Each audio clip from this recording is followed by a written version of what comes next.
Yeah, I was just saying the shrine room was very still this morning, which I really appreciated. It sort of comes into the talk that on the third precept, which is a positive and negative aspect.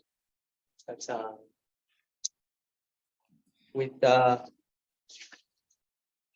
undertake the training principle to abstain from sexual misconduct. And the positive version is with stillness, simplicity, and contentment, I purify my body. So it's just sort of come up in meditation. I've obviously been thinking about this for a few days, but just that stillness and what that brings to all of us as a group of practitioners sitting in the room this morning. I'm not sure what it was like in the front morning. I'm sure it was very good in the group, but yeah. So thank you. So firstly, I just want to thank the Tree Ratner Buddhist community for this opportunity to talk today. It's hard to see how I would have done this. I've been practicing for around 7 years, some of that intensely, some of that not at all. But here I am today. So I'd just like to thank Venerable Sangharakshita, my teacher, and some of our teacher, and some friends, and just friends along the way that allowed me to be here, like in this position at this particular point in time. Yeah, there's kind of too many to name. Other teachers are still alive today, some overseas, some here. But particularly friends for the encouragement and support that I've sort of always had, even if I didn't always want it. But I think friendship has been one of the main things that sort of not sped up my practice, but certainly makes me see more of myself in relation to them. And I'm looking at you, because I feel that quite strongly today. But, yeah, so I'll try not to ramble too much today, but I sort of did go down a bit of a rabbit hole, and I hope I keep up with what I've written, but we'll see how we go. So it's a bit of an exploration on this particular third precept, which in the last year or so, the precepts have become quite a, I wouldn't say fundamental part of my practice, but something that I've definitely reflected on. And somehow tried to pick apart and how they work in a practical sense in my life. But we'll get to that. So we're continuing our journey on the 5 ethical precepts. And why ethics? Like, why is ethics a part of what we practice? And one of the paths that the Buddha taught was the threefold way, which is ethics, meditation, and wisdom, which in themselves all, we could take a lifetime on each particular one, which could also all take us to enlightenment or some sort of transcendental transformation, which is possibly why we're all here. So ethics being the positive harnessing of all mental and physical actions and intentions, allowing for greater clarity and awareness. And that's in every aspect of our life. So physical, mental, sometimes more than that, and the combining of the two. And this leads to positive mental states which carry over into meditation, thus meditation leading into greater levels of insight or wisdom. And you could say it's a linear path, but it doesn't actually always work that way. Like, I like to think it does, but they all sort of seem to develop at the same time, sometimes more than others. And I think some of the insight and wisdom around that is understanding that also. We could say ethics is the starting point, which we become aware of ourselves, and the process becomes more and more refined. In simple terms, our behaviour to ourselves and to others just becomes more skillful or kind. There's a lot of different words we could use, but in the end, they're just all words that we're sort of trying to get, or not particularly trying to get somewhere. but just trying to incorporate into our life to understand ourselves as a human being, and in relation to other human beings. As alluded to in previous weeks, pretty well by David last week, like Buddhism doesn't take the high road of good and bad, more in terms of skillful and unskillful action or intention. With the understanding that we're all, like one of our teachers used the term, we're all a bit of a messy process. Like it's not particularly easy being human, and there's always something happening, or it's like with the intention of, I wish it was just like this. It's not, I've never found it to be ever like that. And in that moment where we finally get what we want, then it just starts again. So it's like, oh, damn, I had it, but now it's gone. So you could say, it's the vehicle for our transformation. And Buddhist practice being the tool we use to refine these mental states. It's not the being, it's not the beginning, and it's not the end. It's just the path that we go along as we refine ourselves. And this is very, I think this is one of the most important parts, because they are just training principles, they're ethical principles, or they're not rules, they're not commandments. They're a guide to sort of stay in the right lane. Like it's like, and we do go outside the line. The car never stays on the road all the time. It's almost like when you first start practicing, you're a little bit drunk or something, and the car just wants to do its own thing. You're not really in control of it. So more and more we get sober, and we can control ourselves. And, well, it's not about control, but we're more aware of ourselves and aware of each other. Yeah, right. So that's sort of like intro, which took forever, but that's okay. So today I'll be focusing on the third precept. I undertake the training principle to abstain from sexual misconduct. With stillness, simplicity, and contentment, I purify my body. So I'd like to start to have a bit of a look at the negative formation of the precept first. Now, like I sat and reflected, I'm like, well, why sexual misconduct? And at first glance, it's quite easy to take it quite literally.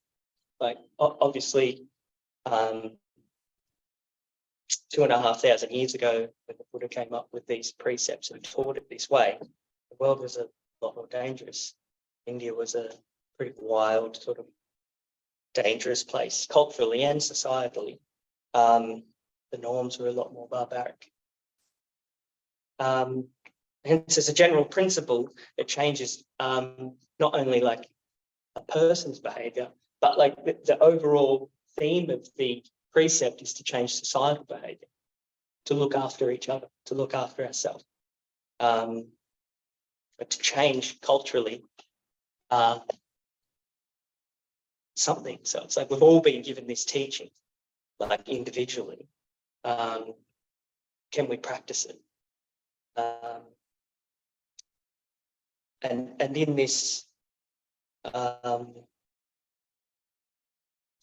creates a safer world, allowing for freedom of expression and love, and cultivating a world that allows for greater conditions for mental to arise, so we can be together more rather than separate ourselves from others. So on the surface, sort of got a bit below the surface there, but we can look at it quite literally in that way. So I tried to go back and then forward to where we are now, 2023. People are much more educated, much higher value on human life, the way we treat each other. But yeah, we still have, in different forms, like I wouldn't call it evil, but we have people that prey on these intricacies of humans, like the things that we're just, the way we're put together. Like we have advertising companies selling everything from ice cream to undies, but trying to tug on that, like, well, if you wear this or you eat this, you are seen as desirable. And it's like, in that way, we're always being pulled by this desire that's deep within us. And no matter how we try, like, it's sort of always there. It creates all sorts of different interesting behaviours on a greater level.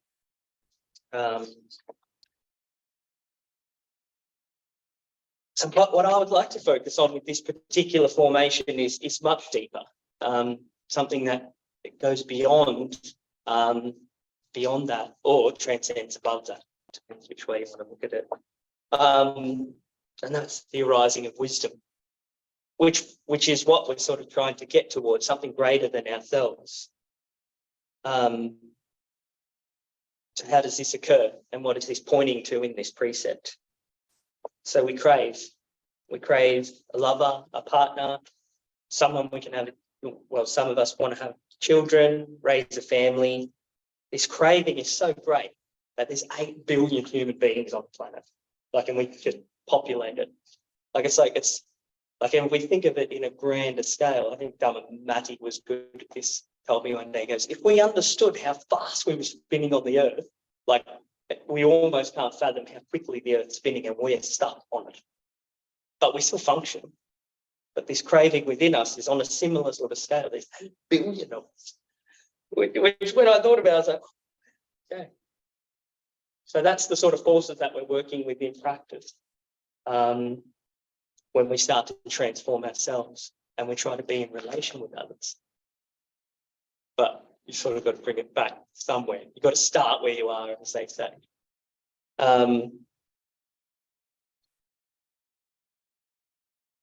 So to go beyond craving is to look beyond and transcend this craving. And to be able to understand that we can. There's also like wanting to recreate ourselves, whether that's with children or just fix ourselves the way we are. Because change is, after all, like quite scary. It's like looking into a dark cave and going, do I really want to go in there? And most of us will go, no way. Why would I want to do that? Who knows what's in there? I definitely come across that myself. And there's a safety in that, in the craving to recreate yourself where you are right now. It's like Shannon and David know me as me. But we're not going to be the same next week or next year, even out in the time we've known each other. We've all changed so much. And we just crave this safety for love, sex, a psychophysical union of beings, like wanting to, if I can be with you, I can fix myself here. And then I don't have to worry. I don't have to change because I can just be joined with someone and they will know exactly me. But it is also, I did have a poem, I must have got the poem. And it was exactly about that. It's absolute delusion because we're going to change anyway. And I sort of aligned this with the 5 skandhas, or the 5 heaps of, which in Buddhism is said to make up the physical and mental existence of each person. And that those being our habitual volitional tendencies, our physical form, like this body is my body, our feeling tone, like these feelings are my feelings and this is me. And our perception, it's like, oh, I am this and you are that. My perception of everything I see is conditioned. And then the consciousness, it's like my understanding of what consciousness is. So it fixes us in place. And at the beginning of the Heart Sutra, traditional wisdom text, it reads, the Bodhisattva of compassion, when he meditated deeply, saw the emptiness of all 5 skandhas and sundered the bonds that caused him suffering. He saw the emptiness of all those things, like to see beyond those things that we've fixed ourselves as. So it suggests that, well, we can. But also we need to have an intimate relationship to understand what they are in the first place that we fix, to go beyond it. If you can't see it, you can't be it or get past it. And seeing the emptiness of our perceptions, or these heaps, can lead us out of craving, beyond aversion, and freed from ignorance or that delusion that we just heap up, as they say.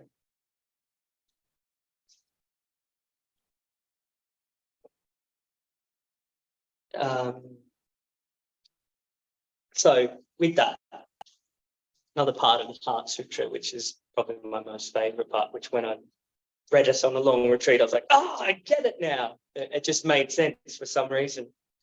And it was like, so know that the Bodhisattva, holding to nothing whatever, so not holding on to any of those things that make me, dwelling in this prajna wisdom, or this transcendental wisdom, or this understanding, is freed of delusive hindrance, rid of the fear bred by it, and reaches clearest nirvana. So we just spent a whole week unpacking all that,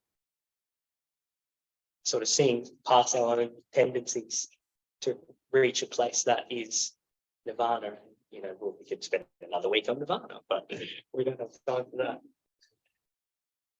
So that takes care of the tricky part. That's the negative formation. That's what I've come up with. And I think positive formation is the most practical part, which we can take into our everyday lives, which I think is the fun part. So with stillness, simplicity, and contentment, I purify my body. Let's consider this for a moment. Well, what is stillness? What is simplicity? And what is contentment? It's really something we all need to sort of look at, or at least come into relationship to it. And then the other, I think, important part is like, what is purification of my body? It's not purification of me or of purification of my action. It's my body. Which is, I think, it's sort of tacked on the end, but it's part of it's an important part of the precept. So, how I can relate this back to my own practical embodied experience and awareness of self, or awareness of my heaps and the way that I've brought myself about. I would say I'm really still. I'd say I'm really content. And I'm really, things are not simple. Like, I'm here, this is not so simple. Like, pretty nervous. I'm still here. So in my explorations of stillness, be that mental or physical stillness, I've come to find this is where, like, I wouldn't say insight arises, but it's where I found to get into the deepest connection with myself. And I was lucky enough to go on a 4-month retreat overseas, and one of my teachers, Sangadeva, like, we got a mentor to practice with, and he's the gardener at the retreat center. So I was like, oh, great, I'll get the gardener. But it turns out he was one of the men with the deepest practice, the most solid. Yeah, so he was like the he was like the second dhyana. Like, he was a lake and water, like it was an eternal spring that just kept feeding water to the top. And it's like he lived there all the time. And to be in someone's presence like that, just such a powerful thing, but also quite direct. I sat with him and we were sitting in a big barn at summertime in England. If that's good for you, maybe not. Later. And we're sitting on these couches, and I go, I sit in meditation, and I always move my finger like this, like I just flick it. And he goes, stop moving your finger. And I was like, and no order member or any teacher had ever said anything like that. Nothing so direct, but he was like gun barrel straight, and he wasn't mucking around, like I could tell. So I'd go back into meditation that evening and the next morning and work with not moving my finger. And what started to happen was, like things were coming up from the depths. It's like, that's how he finds that's the well. The stillness that you create in your body creates stillness in your mind, allowing you to really get a sense for yourself. It's like, so if we contemplate, if we are still, well, what happens? Like the next question is, what happens when we're still? And I urge you all to sort of have an explore with that.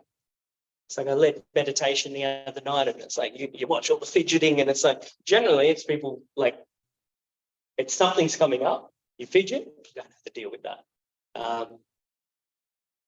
But definitely something to explore, and that was my experience of that.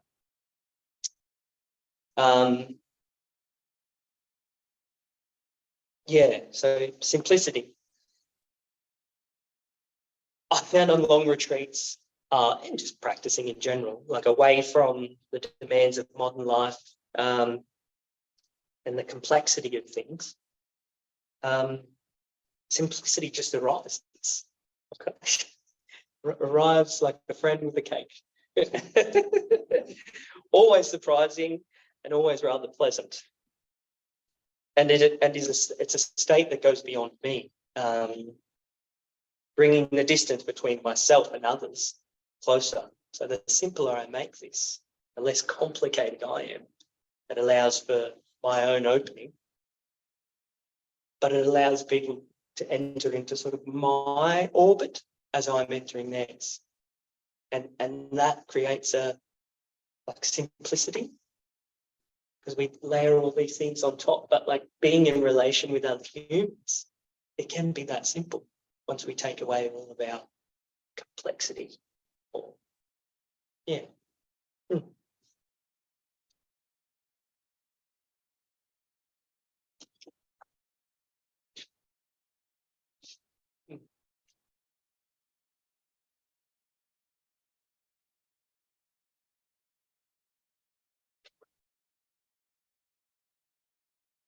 Yes. So taking away the complexity, but in that there's no more grasping for pleasure. But we're still, and the simple natural arising is contentment after that.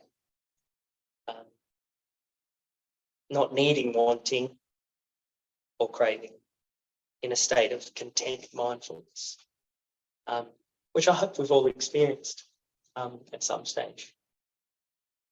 Yeah. So lastly, so why the purification of my body? And this has been quite profound. Like this, it's like, why is it my body? What is happening in my body that's making me more compassionate towards other? Like what's bridging that gap? And because it's easy to go, my body, so it's all about me. I just need to be the best I can. I need to do all the right things. I need to meditate every day. I need to do. And then there's me. So it's just a reaffirming me. But it's almost a paradox.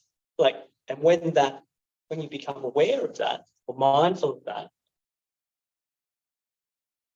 you sort of naturally go outwards. There's no doing it. It just happens.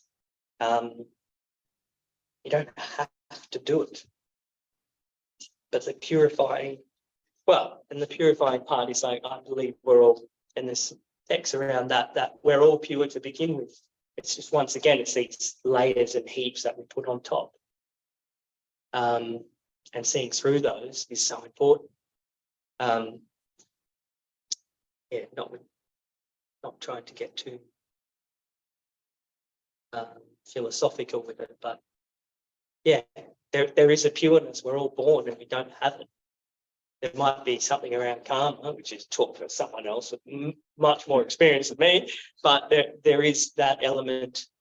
We are pure from the beginning.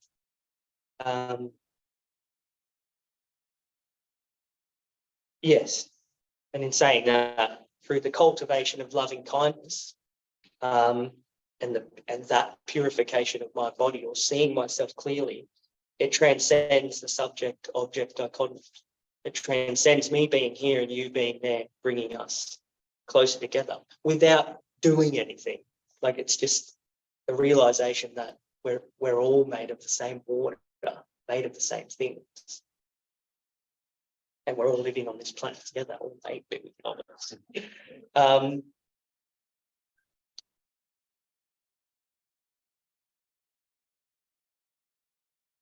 So I think I'll leave it there. Appreciate your attentiveness. I didn't get too lost along the way. So we will have some discussion groups. So I came up with some questions. Make it too difficult to say. When have you experienced stillness, and what was that like? When is a time you have been content? And what are some practical ways, like something simple that we could do even this afternoon, in which we can cultivate stillness, simplicity, and contentment? Perhaps it is just not moving a finger in meditation. Yeah, so thank you. Thank you so much.